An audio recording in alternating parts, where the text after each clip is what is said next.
Loading complete.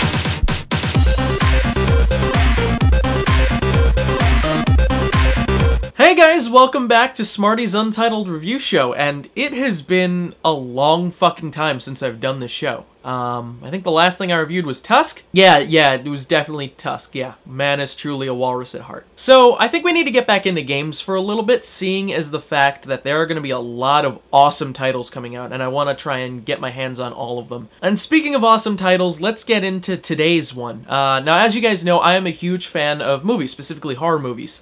And this game basically plays into the 80s slasher genre. So let's not beat around the bush any further. This is Until Dawn, a game about 8 friends who go on a mountain lodge getaway gone wrong.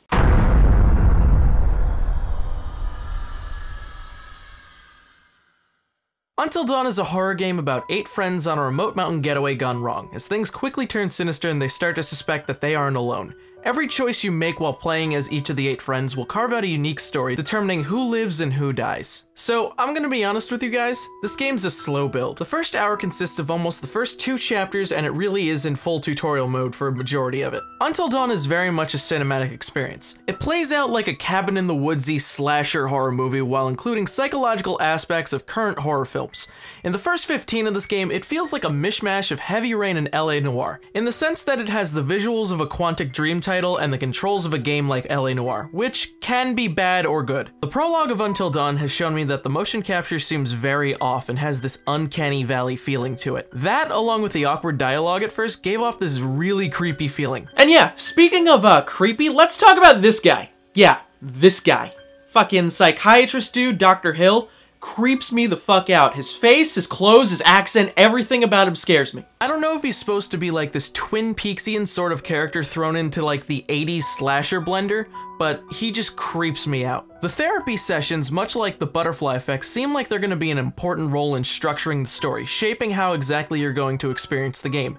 The first hour of this game is genuinely a way of setting the stage, introducing you to the characters, how they act with one another, which in turn is all on you as well. You get to play as all 8 people. You are the puppet master, so to speak, deciding who lives and who dies based on the moral decisions you make. About halfway through the first hour, I started to realize that the audio in this game is really going to be a major player in how the game will scare you. And the point where it really sunk in was when you were in your second therapy session. Right here. Now, the audio and the soundtrack really play a big part in how the game is truly scary, feeding into the atmosphere and whatnot.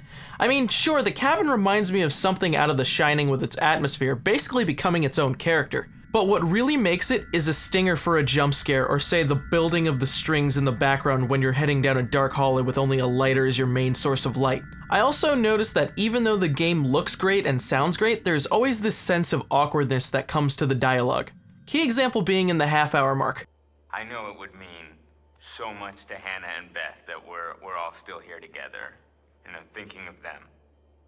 I really want to spend some quality time with each and every one of you, and just share some moments that we'll never forget, for the sake of my sisters, and you know.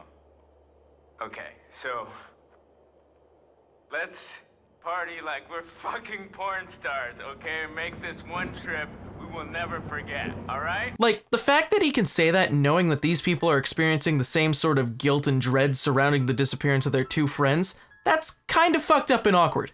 But on the other side of the coin, I can actually manage it and tolerate it because of the fact that this whole game plays out like a cheesy 80s horror movie. The plot and the characters feed into these various tropes that you would see in old horror movies, whether it be like going down a dark hallway with a light or following a noise in the woods. Basically, all the choices you make add into these various tropes you can follow. Now, even though this is sort of a first impressions review, I do still want to check out more of the game because the first hour in itself doesn't really pull you into the game necessarily. It's very slow. And as I said before, it's essentially an exposition dump where you can basically learn all the tricks and trades of the game. So there's more to be discovered, there's more to do in this game, and really, I'm gonna keep playing it to see where it goes. Plus the fact that supposedly this game has like 254 diverse endings based on all the decisions you can make.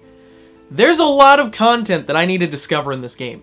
So honestly, I would say I'm gonna keep playing it, and I'm gonna really learn more about it. I feel like As it stands, it is a slow-paced game, but it's gonna feel like Heavy Rain, and I fucking loved Heavy Rain to the point where I played it multiple times. This game has to be one of those slow-building games that comes to a crescendo. Even though it is very much tongue-in-cheek and very much has an uncanny valley feeling to it when it comes to the visuals, I do think that the story in itself is interesting. I gotta get more into it and see how my decisions really affect the characters and really what the butterfly effect in this game is gonna do. So with that said, hopefully you enjoyed this review, and as for next time, I have a feeling you guys know exactly what I gotta do. We gotta go stealthy. We gotta go get under the box and experience Hideo Kojima's last game in the Metal Gear franchise. So, yeah, let's see how that is. Anyway,